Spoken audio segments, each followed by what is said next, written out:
All right, everybody, a builder or a group of builders that I have been wanting to meet is Gap Industries. Tim, how are you today? I'm great. How are you? I'm good. I'm so glad that you're here by the booth and we're able to connect. Yes, ma'am. Tell me and my viewers about Gap Industries. Gap Industries started in 2007. It was me and my dad. We started it. Kind of a father-son, general repair. 2012, 2013, I kind of wanted to build a Riddler Grade 8 car. Got into that, and then I bought my dad out in 2015. And we've been going ever since, building stuff for Good Guys, building stuff for SEMA, and just having a good time. It's really thrived, hasn't it? It's done very well. We've been very fortunate, been in the right place at the right time. You know, I kind of have a particular style I like to do, and people seem to like it, and we have a good time with it, and we really enjoy building nice cars that we drive and beat on. Good reputation is what I have heard. Word of mouth is very important in this industry. Now, tell us about your style. I like to not deviate too. I mean, there's been a couple cars we built that were pretty wild, kind of a lot of body mods, but I try to keep the cars looking as original as GM or Ford or Mopar built them, with a little twist, a little touch, a little bit of custom work, but you know, where you can still tell what kind of car it is. Well, you are here as one of the top 12, very prestigious award here at the Good Guys. So we are going to go and have a look at the build and see exactly what you've brought. But before that, what have you got sitting right here? So this is the top 12 car from 2017. So nice. We kind of were fortunate enough to, you know, bring this car out in SEMA 2016. It won a GM Design Award. Ran Good Guys with it for a little bit. Won 2017 Muscle Machine of the Year. And, you know, we kind of stopped showing and kind of doing things and traveling, and come back out this year with another car, another second Gen Camaro, and we won the 2024 Muscle Machine of the Year. Wow, we gotta love the Camaros. They never go out of style, whether they're stock or done to absolute perfection. This is just, yeah, it's brilliant. 2017 and still looking so fresh. It looks like it did the day we had. You know, it's got a lot of miles on it. We've driven it. The paint's held up very well. The car's held up very well. We have a lot of fun with this one. LS9 supercharged, horsepower. About 720 on this one. It's been upgraded a little bit. Detroit speed suspension, HRE wheels, bare brakes. It's a, you know, good package put together for it. Nice. And is everything done in-house? It wasn't. This car was originally painted by Paint House in Cyprus, and then the interior was done by Jan Van Kooten, who recently passed away. He was in Tennessee. We now do paint in-house, and we're just now taking on upholstery in-house as well. Congratulations. Where's the shop based out of? It's in Hockley, Texas, kind of northwest side of Houston. Okay. I haven't hit Texas, to be honest. Come on by. We got to go out there and check out some of these shops. This is brilliant. You can never get sick of seeing a Camaro. It's done so beautifully. Let's check out what you brought to the top 12 this year. Before we move on, there is a trophy sitting here on the, well, this is your toolbox that you won in 2017, isn't it? That is correct, yes. All the top 12 winners do get the famous toolbox, everybody. Now, you've got a pro's pick here. Correct. I love that. That was made by yourself? That is correct. So Christian Dotson helped me design this trophy, and then we machined them, and we hand painted them, and we give one out at all 15 events. So if we're not there, we go back and forth with pictures, and they help us decide on who the winner is, and we try to pick one of the best pro touring cars at each event. What's the pick for this year? It is the Eleanor Mustang sitting right there. Nice. And when you are picking for people at home looking to join Good Guys next show, what is it that you're looking for? We're just looking for a really nice car that I would drive. It's a pro touring car, something that's got wide tires, got a lot of horsepower, good suspension, something that is I can just get in and drive anywhere. Yeah. Something that looks good, but also is, you know, there's a lot of cars out here that are in the builder choice, but I like to find cars that are in vendors areas because those guys want that car in their display, and they don't want to take that out because they want to have that exposure. And there's a lot of good builders out here that you know they give up getting an award because they have a car sitting in their booth. Okay, and you're there too. I love that. That's good because you know it is about that, isn't it? It's about giving back. I mean, we're all in this together. It's a very big community, but it's a small community. Like we all know each other. Yeah, we all know each other. We all get well with each other, and we all help each other. So. All right, man. We got to move on and have a look at the car. But you've got bikes, and I have to ask about them. It's, you know, you kind of get, when you're into cars, you're into everything. You're into bikes, you're into, you know, everything. Check this out. I mean, this is what happens when I don't go to the shop, so I don't know what you guys are all about. But what is the bikes doing here? We end up buying quite a few of them, and, you know, it's kind of a trend. Like when we grew up in the 80s and 90s, we all had bikes, and you get a little bit older and you decide to go find your childhood stuff, and then you realize that you're not as physically fit as you used to be, so they kind of sit here now. I loved bikes, anything with wheels, skateboards, rollerblades. I mean, my knees are terrible right now, but it was always a fun time. You do have something here now. Do you sell parts, Tim? We are getting into that.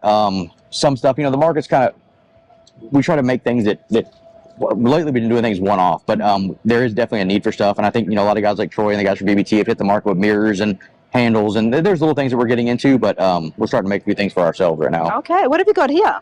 So this is a 1946 cab over chassis that Roadster Shop built the chassis for us.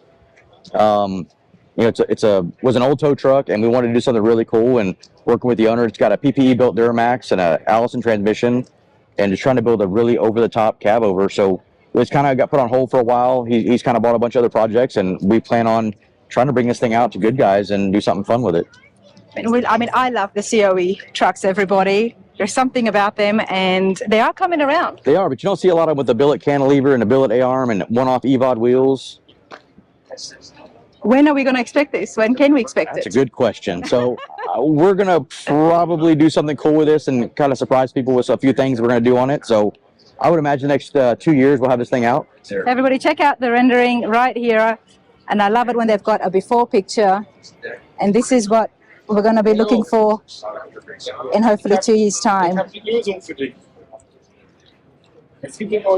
All right, let's continue on with the top 12.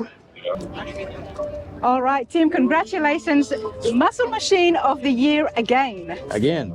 That tells me a little something about Built by Gap. Yeah, like I said, the cool thing about Muscle Machine this year was they encouraged us, or they challenged us to drive the car through the downtown of Dallas or the Fort Worth area for 100 miles. And then we had to autocross it and drag race it. So we got to prove the car is actually run and drive. And you guys did really well, because I did see footage of that. We did do very well. Yeah, we did very well in the autocross, and I raced Steve Aguilar's 1,000 horsepower GTO because I knew he's going to blow the tires off of it. So I called him out on that one. So tell us all, what have you got here in front of us? It's a 1970 Camaro. So the customer originally saw the blue Camaro we built, approached us about building him, an ultimate second-gen Camaro based off of that blue car. So we built this Camaro, Detroit speed suspension, forged line wheels.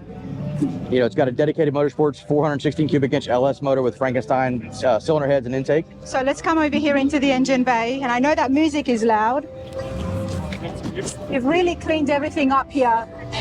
Yeah, we didn't want to cover up a lot of stuff. We spent a lot of time hiding wiring and plumbing and trying to do as much as we could to where it was just clean and neat and tidy.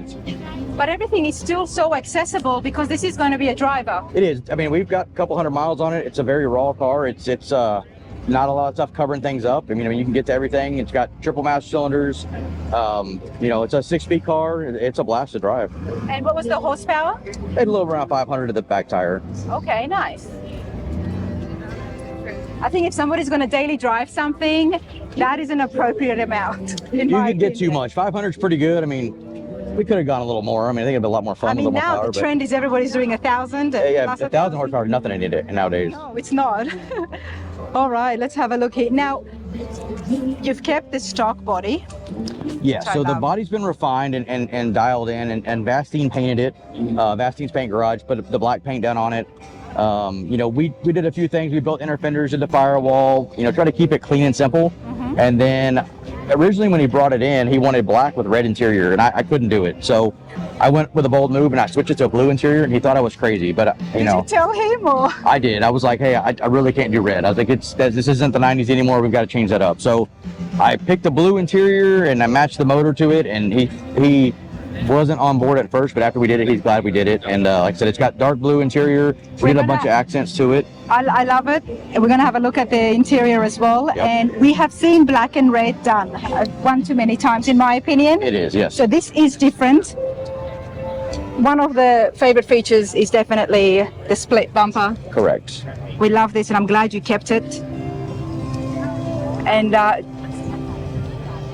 the valance here, is that an addition? It's an anvil lower balance. It's their fiberglass one, and it fits really well. And then the grill was from Alumacraft, so Dan Baker made that grill for us. Nice.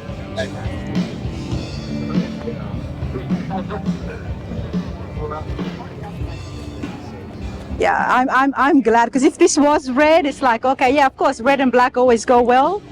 I kind of put my foot in my mouth when we started building this car back again after it came back from paint. I was like, I don't think we can win with a black car. And then when we had red interior, I was like, we really can't win with the black car, red interior. And I was hoping the blue would help us out a little bit. And it kind of dumbed it down, but it also made a little bold statement, you know. Absolutely. Tim, do you mind opening the door? Yeah, Let's have absolutely. a good look in here. A little dusty because of the desert, but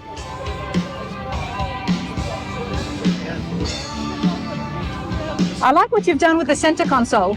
yeah, Cato Custom Upholstery did all the interior in it. So we wanted something very clean, very simple. Didn't want to, you know, modernize it too much. Still look like something that could have been factory.